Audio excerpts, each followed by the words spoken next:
C'est du propre. On l'a envoyé aux égouts, c'est bon, son juif. Vous n'auriez jamais osé faire ça dans un grand restaurant. Mais devant un visiteur, ça n'a pas d'importance. Il peut tout voir. Il peut tout entendre, le malade. Ça ne vous gêne pas de gerber devant moi, madame le docteur? Excusez-moi. Je suis désolée.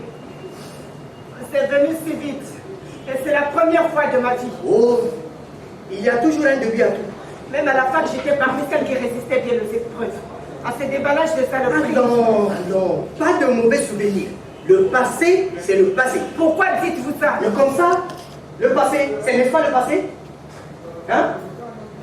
Vous savez, je comprends.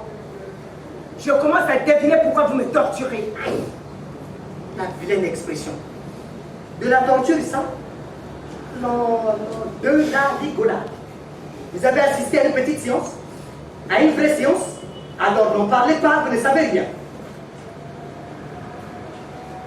Dites-moi alors, quelle est la raison de votre visite?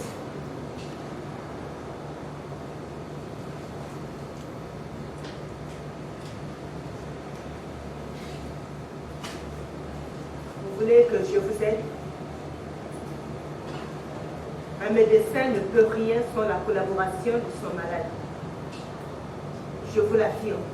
Alors, aidez-moi. C'est une parole de malade, ça. Et je n'ai pas l'intention de vous dire aidez-moi.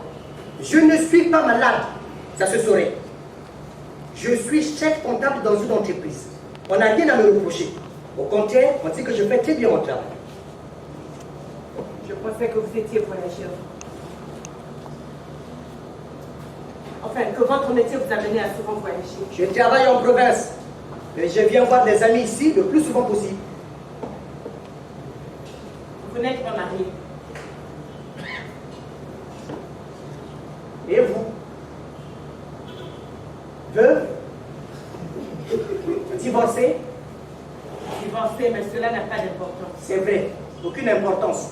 Alors je ne vous répondrai pas. Passons à autre chose. Et tout à l'heure, vous avez dit que vous aviez compris. Vous avez dit que vous saviez pourquoi je vous torturais. Vous maintenez que je vous torture? Je maintiens que vous êtes décidé à vous amuser avec moi parce que vous vous sentez le plus fort. C'est évidemment une forme de lâcheté assez répandue. Que voulez-vous? On s'amuse comme on peut. Voilà une bonne réflexion. C'est rudement sympathique de votre part. Je vais vous laisser filer. On va en finir.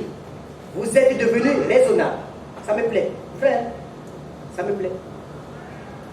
Puis-je partir? Je peux partir? Vous m'accompagnez? Mais bien sûr.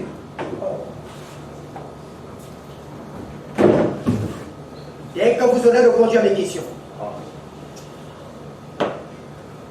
Vous voulez un œuf? Vous voulez un œuf?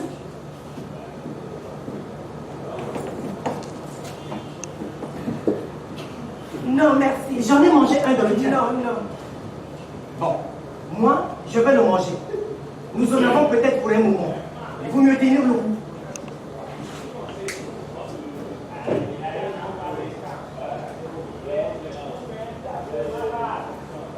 Pendant que je vais grignoter un peu, voulez-vous être assez gentil pour remettre votre blouse? Ma blouse à moi? Vous êtes toujours prêt à discuter. Ça, c'était un mauvais truc. Je vous demande de mettre votre blouse de médecin. J'ai déjà... Oh! Enlevez votre robe et mettez votre blouse. Hé!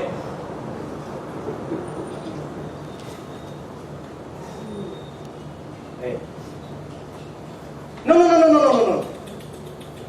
Habillez-vous ici. Là. Là, je vous dis. Oh! On ne va pas commencer à faire des manières quand même.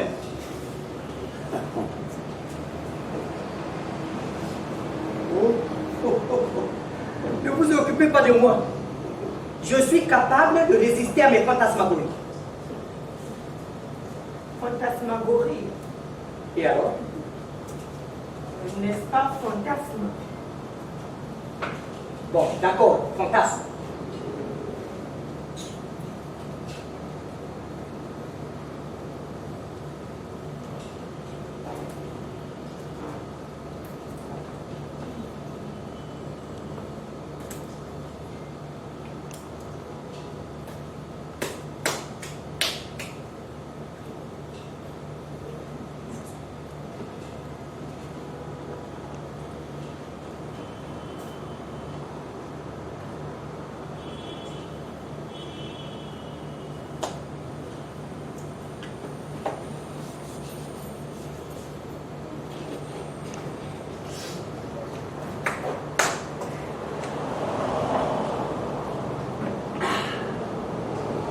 Voilà.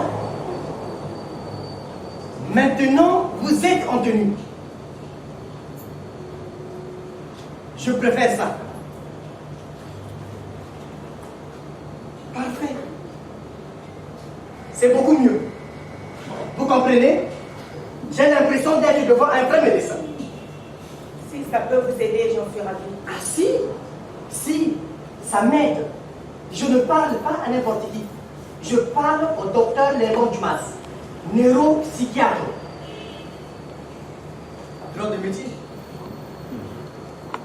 C'est vrai qu'il y a des gens qui se prennent pour s'exciter. La corde autour du cou, ça fait bonder ou quoi? La strangulation dosée produit des effets sur certains individus, ou plus exactement, accentue le plaisir qu'ils éprouvent en se masturbant. Seulement de temps en temps, on tire un peu trop sur la corde et on se pend vraiment par accident. Je vais essayer. Oh, c'est pas la peine de faire cette tête. J'ai envie d'essayer ce truc-là. Mais j'ai envie de le faire sous contrôle médical. Comme ça, si ça déraille par accident, je suis certain de ne pas y laisser ma peau. C'est absurde, ça ne se fait pas comme ça. C'est impensable dans les conditions où nous sommes. Je veux dire, ici. Et alors, vous voulez qu'un aille dans un cimetière la nuit? Que je m'habille en femme et que je me porte lentement pendant que vous vous foutiez à poil avec un fouet de la main? Je n'ai pas prétendu qu'il fallait réunir toutes ces conditions. Vous avez lu cela dans des ouvrages spécialisés? Ça me regarde. On se renseigne comme on peut.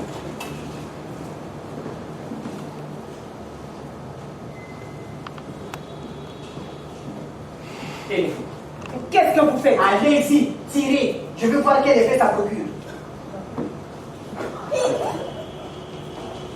Et alors, ne restez pas comme ça. Tout fiché, terrorisé. Vous commencez à m'énerver. Oh, je vous demande de faire une petite expérience de rien du tout et vous êtes complètement retourné. C'est incroyable. C'est votre métier ou pas? Vous êtes incompétente? On peut se parler franchement.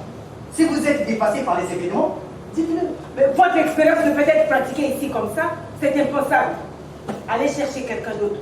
Faites-le dans votre salle de bain ou bien dans vos cabinets, mais pas chez moi. Pas chez moi. Il vaut mieux entendre du sacré des dessous. Oui, j'ai dit pas chez moi. Allez, sortez. Sortez. Obéissez. Ne m'énervez pas.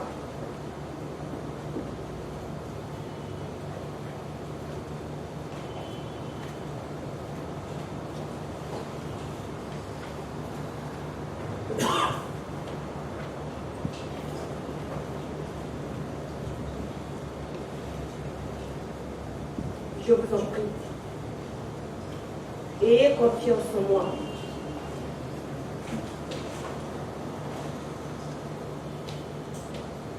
Je peux faire beaucoup pour que vous retrouviez votre calme complet. Vous verrez. Vous vous sentirez beaucoup mieux. Vous le voulez, n'est-ce pas? Arrêtez de gémir. Vous m'énervez. Pourquoi voulez-vous que je sois sensible à vos gémissements? Hein? Je vous connais tant que ça. Avant de nous être mariés, je vous pose une question. Est-ce que vous pouvez répondre quand je vous pose une question? C'est une question absurde. Pourquoi? Je peux être amnésique. C'est impossible. Vous dites n'importe quoi. Et vos questions ne sont que des provocations. Je sais très bien que nous ne nous connaissons pas. Je sais bien que c'est la première fois que vous me voyez. Mais je veux bien savoir comment ça pense, comment ça réagit. Un neuropsychiatre, ça m'intéresse. Je suis donc exemplaire. Je ne suis pas un être humain, une femme qui exerce un métier comme tout autre. Je suis la neuropsychiatre. Je suis le symbole, je suis le paramètre, la référence. C'est cela. Vous voulez que je me confronte avec vous sur cette idée de télé? Certainement pas. C'est à vous que je m'adresse. C'est vous qui êtes devant moi. Et je note, j'enregistre. Très intéressant.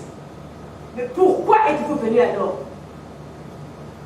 Vous ne voulez pas répondre à cette question. Qu'est-ce qui vous gêne? Nous nous connaissons. Vous ai-je traité il y a longtemps? Êtes-vous mécontent de mon traitement? Mais parlez, parlez donc! Tout cela ne me concerne pas. Je travaille depuis 7 ans dans une entreprise où j'ai des responsabilités. Je dirige des subordonnés qui me respectent. Et je dirais même qu'il y en a quelques-uns qui m'aiment bien. J'ai une bonne paye, je n'emmerde personne. Vous êtes vraiment comptable? J'ai un diplôme d'expert comptable et j'ai fait capacité en droit. Dans ma boîte, je suis chef comptable. J'arrive à l'heure. Et comme j'ai de la méthode et de l'expérience, je finis mon travail à temps. Je n'ai jamais manqué une journée de travail. Sauf lorsque j'ai eu un fureur à l'oreille. C'est le patron qui m'a demandé de me soigner et de ne pas venir au travail. Voilà. Quand j'embauche quelqu'un de mon service, je lui fais passer des tests. Et je vois si la personne fera l'affaire ou pas. Je ne me suis jamais trompé. J'ai un jugement sûr parce que j'ai du métier. Je suis habitué à toutes les ruses que l'on utilise quand on veut faire une vacherie à quelqu'un. On n'a jamais signalé des sortes d'humeur, des crises de rage, l'attitude de l'enfermé en ce qui me concerne. Tout va bien. Tout va très bien, madame. Alors, pourquoi êtes-vous venu? C'est invraisemblable. Pour apprendre. Apprendre quoi? Des choses que vous avez à me dire. Vaste sujet. On commence par des hors d'œuvre. Des sandwichs et des œufs. Vous n'avez pas l'air de bien supporter la cuisine rapide. Imaginez, je comprends. Moi aussi, lorsqu'un truc ne me plaît pas, je vomis. Agréable rencontre. On va beaucoup s'amuser. Avez-vous bien vomi? Voulez-vous vomir encore un tout petit peu? Allez, je me sens tout plus vomissez, madame. Vomissez. Pardon, vomissez. Je remarque en passant que lorsqu'un plat ne vous plaît pas, plutôt que de le refuser, vous vous forcez et ensuite vous le rejetez. À part ce détail, tout va bien. Tout va très bien, vous m'entendez? Vous m'énervez. Je ne suis pas venu ici pour que vous me mettiez sous votre microscope. Moi, je ne suis pas dans le coup. Hors de cause. Vous entendez? Espèce de garce. Hors de cause. Je n'ai rien à vous dire. Rien. À vous de faire ce que je vous dis. À vous de répondre à mes questions. Est-ce clair? Est-ce que c'est bien clair? Vous me faites mal! Est-ce possible?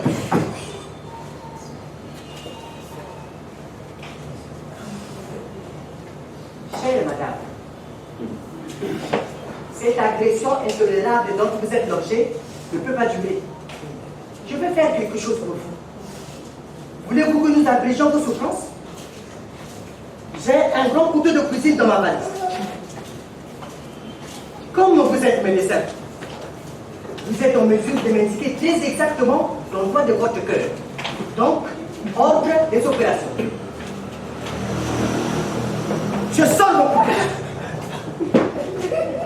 Vous me désignez du doigt votre cœur.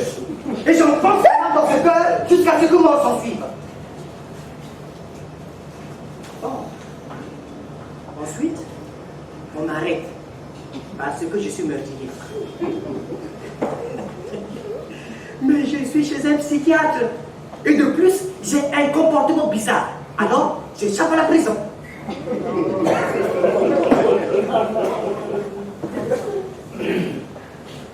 Je crois que l'internement vaudrait mieux. C'est intéressant d'entendre de la bouche même d'un neuropsychiatre que l'asile et la prison, c'est du pareil au même. Mais je parle pour vous, de votre avenir, de votre vie. Mais enfin, quand vous ai-je fait? Qu'est-ce que vous voulez? Je ne refuse pas vos propos. Je veux bien accepter vos insultes, vos menaces. Mais pourquoi? Qu'avez-vous à me reprocher? Vous refusez tout ce que je vous demande. C'est faux. Tenez. Voilà. Maintenant, c'est à vous. Tirez. Vous ne ressentirez rien de ce que vous attendez. Vous pouvez me croire. Je vais vous faire mal, c'est tout. On verra. Allez-y. Bon. Ça vous gêne que je vous regarde? Alors je vais me tourner. D'ailleurs, c'est plus commode, non? Oui, c'est plus commode. Vous imaginez? Quelqu'un entre et voit une psychiatre tout à fait convenable en train de serrer la gorge d'un patient inoffensif qui était venu pour guérir. Enfin quoi? Vous savez comment sont les gens? Une bonne image, bien frappante, au bon moment, et hop, ça travaille dans la tête.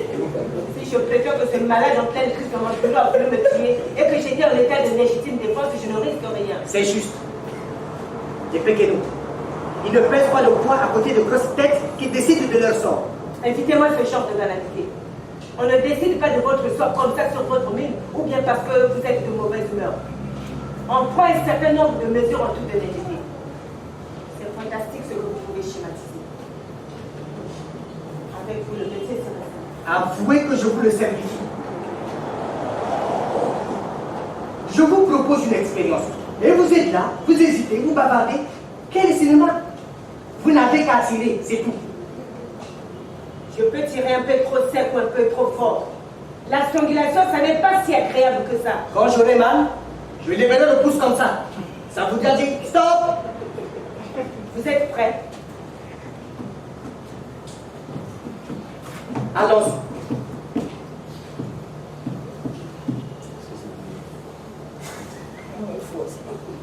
Je continue? Ça peut aller. Oh. Mais ça ne donne pas grand-chose sur le chapitre du plaisir du corps. Dis donc. Je vous l'avais prévenu. Il faut se mettre en condition, voyons. Je vais donc penser à des choses osées. Vous croyez que c'est une bonne idée? Excellente. Allons-y.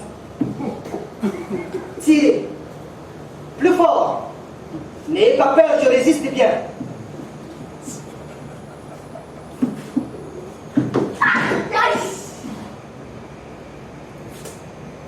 Avec cette chaleur, se dépenser comme ça n'est pas raisonnable.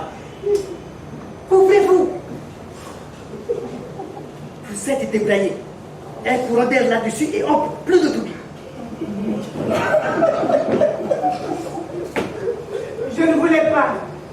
L'idée m'est venue tout à coup, comme ça, lorsque vous avez insisté. Je suis désolée. Jamais je me... Oui, vous ne pouvez